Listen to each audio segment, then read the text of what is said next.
in Syracuse today at JP's Custom and Cycle. And no, they don't work on motorcycles here. It's mostly cars, but that was Todd Root's business way back in the day, still using the name here today. He ran primarily last year at Fulton, got it about 20 times, actually ran some series races, went to Mohawk a couple of times, had a top 5 finish at Weed Sports Speedway during Super Dirt Week. He's got a new car coming, so does his brother. Haven't checked in with you since, I think, right about the time the season was getting over. How we doing? Yeah, it's good. Business is still good, staying busy, and just getting ready for 2022 to kick off the race season. You and the crew headed to Florida or no? Actually, me and the little one. The little one wants to go down to Florida and hang out, and so we'll see. You know, you don't get to go watch racing very often when you're in our shoes. You know, life's too busy, and then you get racing, and that gets too busy. So we might take a little vacation, go down and check it out. So as spectators, not as actual racers this time around. Yeah, we'll spectate and suck up some of the Florida sun this time of year and kind of go from there. Well, I remember you were thinking you might have a big block. Do we have one? It's still in the works. You know, we parts fell through last year and just never really made it happen. And kind of pushing it this year to hopefully be able to dab it out a little bit and do a little big block racing. So maybe at the end of the year, kind of like what you were hoping last year, Yeah, possibly? I wouldn't even mind going, being able to get over to Brewerton during the year. You know, Okay. That's all going to depend on when the motor gets done and, how that goes. But, Brian's working on the motor, and we'll see what happens. How are parts and availability? Has it gotten any better?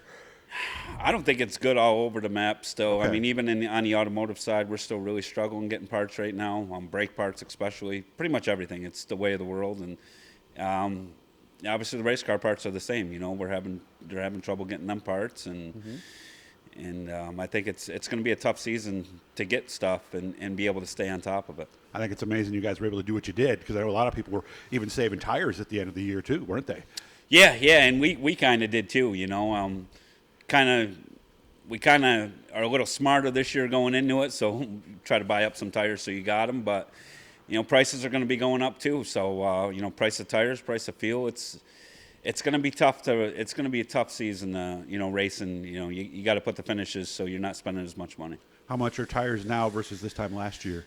I think they were 180 this time last year, and I heard that they're going to be, up into the low 200s, 220-ish, somewhere around in there, and fuel's going up 20-30% So from like where 13, we were. 14, 15 a gallon maybe?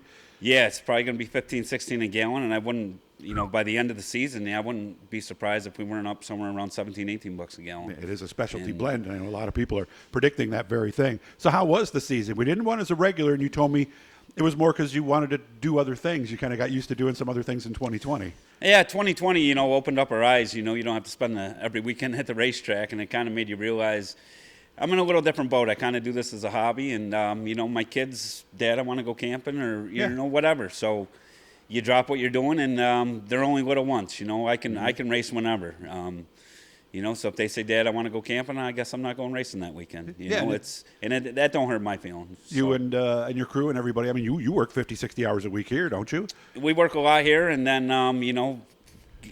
to be competitive on the race, to go racing, I mean, you're another 20, 25 hours a week on the race car is not an understatement. So it takes a lot of your time away. I mean, between work and that, you could put in 100 hours a week, and it can get crazy. And it's nice that you give your crew a break, too, because I know that they work hard, too.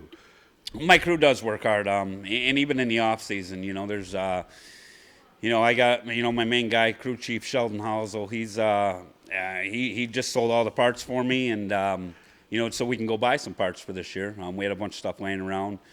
So he busts his butt. He gets our proposals out, tries to get a sponsorship. My other guy just had surgery, Johnny Flynn. So hopefully he'll be back. He's my main tire guy. And I got Kevin. Kevin Albright's a farmer and kind of busy right now. And he'll be ready to put the new car together. And you told me you had no problem selling your old car, huh? No, we it wasn't all tore up. People kind of follow what we're doing, and it was a really clean car. And where the price is nowadays, I was able to sell my car and buy a brand new car for what it would have cost me to put a body and bumpers on my old car. So why not build a new car? I like to touch every nut and bolt in the off season, anyways. That's how you know everything's good and not broke. Get everything cleaned up and put it back together. And, of course, you're with our sponsor, actually, another Bicknell for you. Another Bicknell. Randy and the guys up at Bicknell, they've always been good to us whenever. I wrecked a car a couple years ago. Randy was the first one to call me that night and seeing if I needed anything. And that goes a long way, It does. Their customer support's far to none. and their parts availability is far to none. And I don't think I could ever jump ship on Randy and the guys. Yeah, and of course we thank them too for their support of us here and helping us to get to all the places. So what is the plan this year? You told me maybe a little more traveling? I think we're gonna try to run the 358 series, do what we can there. I think we can be real competitive with it. And we'll probably one weekly at Fulton, see what happens. If a big block deal comes about, we're just going to try to race as much as we can this year. The more you can race with this coil stuff and learn as much as you can, the better you're going to be towards the middle to the end of the year.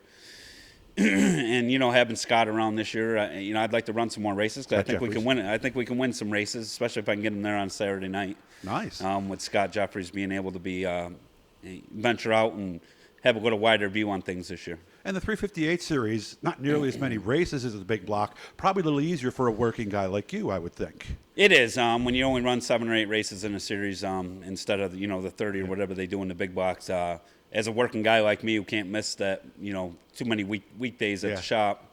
And time with your kids. Yeah. So when you're only doing, 1 series race a month or 2 series race a month, it's kind of big to somebody like us.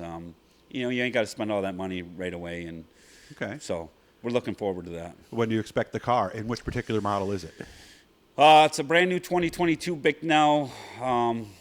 Just a raised nose, the standard deal we always get. They all have tall cages now, pretty much? They're all tall cages now, driver back. The floors are different. We like to run a version 2 floor. Gives the car a little more flex. And that's, I believe my brother said that's going to be ready this week. I believe he's going to get them Wednesday. Very nice. So things are looking good. Business is good. The family's good. We're happy, right? Yeah, we're all happy. I got my nephew racing this year, which is, Nicholas. I kind of put my racing aside. I'm pretty excited to see that and kind of go from there. I guess he turned a few heads at Outlaw Weekend in the novice division, huh? He did. He's got a lot of support behind him. I mean, there's a lot of us. Me, my brother. Scotty. Bicknell Chassis. Brian Donath Motors. But you still got to drive the car. He's still got to drive it, but he's been around it long enough where I'm pretty excited. And he's already suckered me out of some sponsorship for it. So he's a smart kid. Which is all fine. If that's what you want out of a kid. Get out there and get it. So yeah, and that's Kevin and Krista's kid, in case you're wondering. So hit the blue E down there, guys. That'll subscribe you. Let me know when you start putting that together, and before you get too far along, maybe I'll come out and we'll teach people a few things. Okay? Absolutely. All right, you take care, man. Good to see you. Yep. Good to see you too. Oh, and again, washer fluid. Somebody just came in. Buy the good stuff, right? There's a rating on them. Buy the good stuff. You want high alcohol content. This time of year, it does freeze. I mean, Doug just seen it firsthand. Yeah. I've already done a couple today. High alcohol content is just like antifreeze. There's a freeze rating on them. Don't buy the cheap stuff. There you go. Good advice right there. Good to see you, man. Have a good day the rest of the day. Thank you.